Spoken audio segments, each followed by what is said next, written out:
So next map হচ্ছে আমাদের map number 6। Let's go. So আর 20টা ম্যাপ আছে। দেন আমি 6টাতে চেক করব কি কি বলা আছে। আমার এখানে তো রুলস আছে যে capture the missing solid keep clear sign and polygons. So আমাদের ডকুমেন্টে বলা আছে for this one need to capture the solid keep clear polygon and traffic sign. Just draw the solid keep clear like this. পুরোটা একসাথে নিতে হবে। Overlap with intersection, আপনি চাইলে একসাথেও নিতে পারেন বা দুইটা আলাদা আলাদা করেও নিতে পারেন, এটা কোনো সমস্যা না। After you are done with polygon switch to line mode using control to capture individual traffic sign using parallel tool. Parallel tool দিয়ে আমাদেরকে ট্রাফিক সাইন গুলা ক্যাপচার করতে হবে। It should look like this end result এরকম। So let's move on to the map. দেখি ম্যাপটা আগে। Solid keep clear এখানে ছাড়া কোথাও আছে? না, কোথাও নেই। তো let's stick to the rules. শুধু এখানেই ফোকাস করি।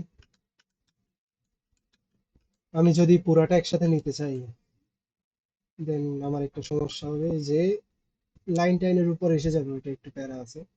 সো দুইটা আলাদা আলাদা করেও নেওয়া যায়, যেহেতু এই কিপ ক্লিয়ার আর এই কিপ ক্লিয়ার দুইটা আলাদা অংশ। এই কিপ ক্লিয়ার হচ্ছে এদিকে রোডের জন্য, এই কিপ ক্লিয়ার হচ্ছে এদিকে যে রোডটা উপরের দিকে যাচ্ছে ওইটার জন্য। সো সলিড কিপ ক্লিয়ারটা সিলেক্ট করি। আমার ফিল টুল কিসে আছে এখন? ইতে। ফিল টুল ইতে আছে, তো ইটা ধরবো আমরা। ই টুল দিয়ে জাস্ট ফিল টুল না, সরি, প্যারালাল টুল। প্যারালাল টুল। আচ্ছা, এখানে প্যারালাল টুল নাই, আমাকে ওইটাই করতে হবে। সো এফ টুল দিয়ে ক্যাপচার করি আমি। এফ টুল দিয়ে যেহেতু একটা রেক্টেঙ্গেল হওয়ার চান্স আছে, এফ টুল দিয়ে এতটুকু নিলাম। দেন স্পেস। সলিড কি ক্লিয়ার একটা ক্যাপচার হয়ে গেছে। দেন আর একটা সেম এফ টুল, এতটুকু ক্যাপচার। দেন এতটুকু তো শেষ। এখন হচ্ছে আমাদের কি বলছে নেক্সট। নেক্সট হচ্ছে কন্ট্রোল টু তে যেতে হবে আর ই টুল দিয়ে আমাদের ট্রাফিক সাইন গুলো ক্যাপচার করতে হবে। Control two. কন্ট্রোল টু তে গিয়ে দেখতেছি এখানে সব ট্রাফিক সাইন মিসিং। তো ট্রাফিক সাইন সিলেক্ট করলাম। ই টুল। ই টুল। ই টুল আমাদের লাইনসে এসে ই টুল বক্স করবে। আর যদি পলিগনে থাকেন তখন ই টুল ফিল টুল হিসেবে ইউজ হবে। একটা একটা। আর একটা অভ্যাস ভালো, মানে আগে থেকে করে রাখলে ভালো, যে লাইন মানে সাইনটা যে ডাইরেকশনে আছে, যেমন ক্লিয়ার সাইনটা তো উপর থেকে নিচের ডাইরেকশনে দেখাচ্ছে, তো নিচের ডাইরেকশনটা আগে ক্যাপচার করব। দেন বক্স করার সময় উপর থেকে নিচে আসবে। এরকম করলে সামনে গিয়ে অনেকটা আপনাদের হেল্প হবে আর কি। তো এই জিনিসটাও, এটা যেহেতু নিচের থেকে উপরে যাচ্ছে, নিচের অংশটা আগে দেন উপরে যাব। এটাও সেম। এটার জন্য নিচের থেকে উপরে, নিচেরটা আগে ক্যাপচার করব। বক্স উপরে, বক্স করার সময় উপরে যাব। সো এতটুকু তো শেষ। আর যদি এক্সট্রা কাজ কিছু করতে চান করতে পারেন। যেমন হচ্ছে এখানে স্টপ লাইনটা ডিলিট করতে হবে। এটা স্টপ লাইন না, এটা লাইটের এমনি মানে স্ট্রিট লাইট এটা। আগে চল।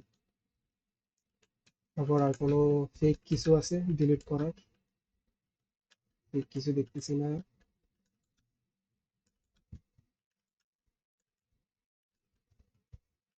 ফেক কিছু দেখতেছি না, জাস্ট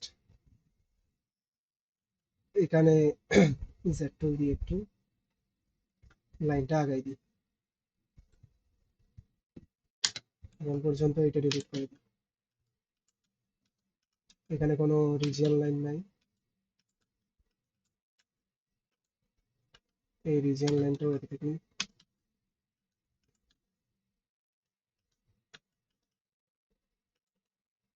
এখানে কয়েকটা রিজিয়াল লাইন মিসিং আছে, ওইটা চাইলে ড্র করতে পারে।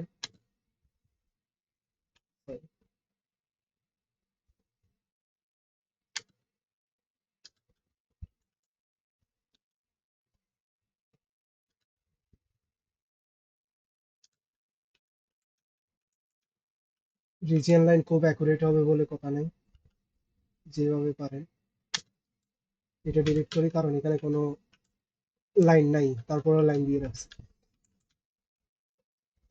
আর কিছু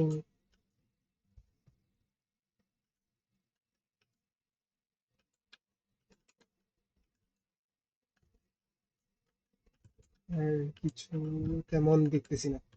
ওকে, এখন আমরা কি করব, এই সেকশনের সাথে আমাদের ফাইনাল রেজাল্টটা চেক করব।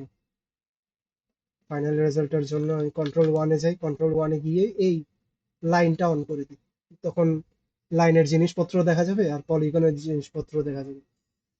আমি দেখি দুটোটাই ম্যাচ করতেছে, ঠিক আছে, তো আমি এটা এখন সাবমিট করে দিতে পারবো। কন্ট্রোল এ, এখানে তিনটা ওয়ার্নিং দিচ্ছে, কারণ 2 নম্বরের এগুলো, এগুলোতে এত ফোকাস করার ফোকাস করার দরকার নেই, এগুলো ঠিক করার দরকার নেই। আবার কন্ট্রোল এ, সাবমিট, এখন সাবমিট হয়ে গেছে।